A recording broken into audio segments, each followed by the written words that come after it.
Assalamualaikum warahmatullahi wabarakatuh. Halo semua, selamat datang di video pembelajaran bahasa Inggris.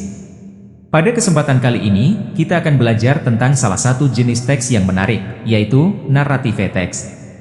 Kita akan membahas definisi, struktur, serta ciri-ciri kebahasaan dari teks naratif.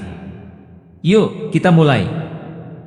Narrative text adalah jenis teks yang menceritakan sebuah kisah, baik itu cerita fiksi maupun non-fiksi, dengan tujuan utama menghibur pembaca atau pendengar. Jenis cerita yang sering kita temui dalam narrative text ini antara lain cerita rakyat, dongeng, fabel, atau legenda.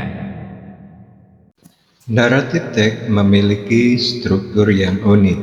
Ada 3 bagian utama yang menyusun sebuah teks naratif, yaitu 1. Orientation. Di bagian ini, pengarang memperkenalkan tokoh, latar tempat, dan waktu cerita. Kita bisa membayangkan setting ceritanya, seperti di mana dan kapan kisah ini terjadi. Yang kedua, complication. Bagian ini merupakan inti dari cerita. Disinilah konflik atau masalah mulai muncul. Masalah ini yang membuat cerita menjadi menarik dan menegangkan. Dan yang ketiga, resolution. Akhir dari cerita di mana masalah yang terjadi sebelumnya akhirnya terselesaikan dengan baik dan dengan cara menyenangkan atau mengejutkan.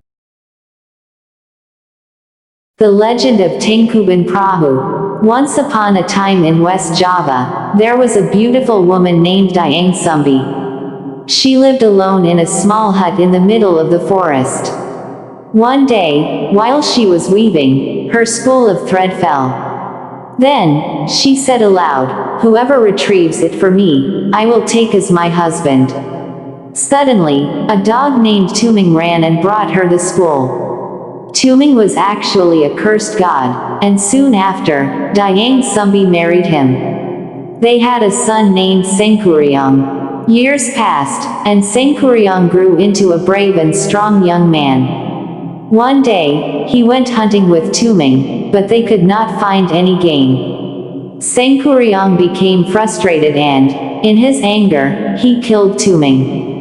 When he returned home, Dayang Sumbi was devastated and told Sengkuriang the truth about Tuming. Angry and full of regret, Sengkuriang ran away.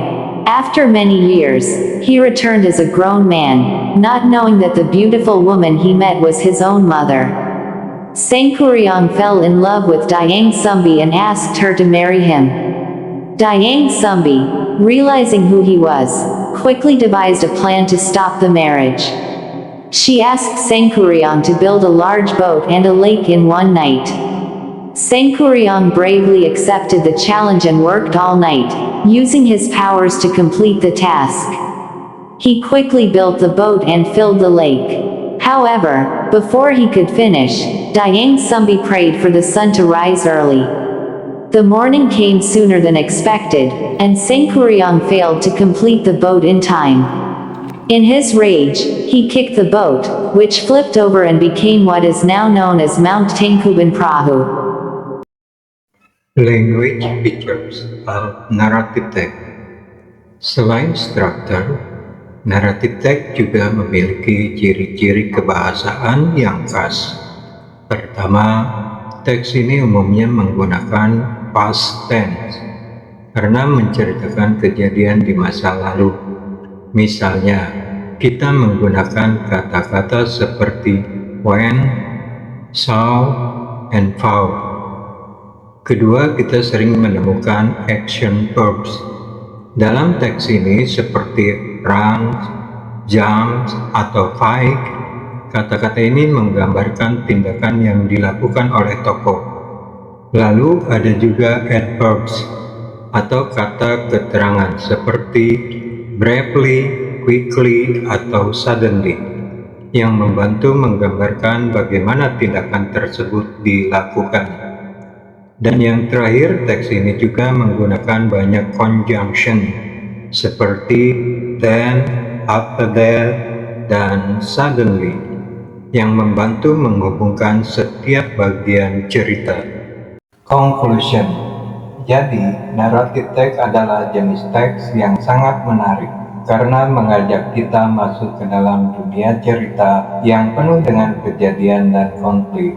Teks ini memiliki struktur yang jelas, yaitu orientation, complication, dan resolution, serta ciri-ciri kebahasaan seperti penggunaan past tense, action verbs, dan adverbs.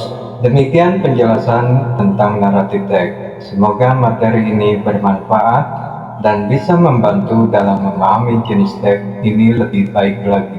Jangan lupa untuk membaca contoh-contoh narrative text lainnya agar lebih paham. Wassalamualaikum warahmatullahi wabarakatuh.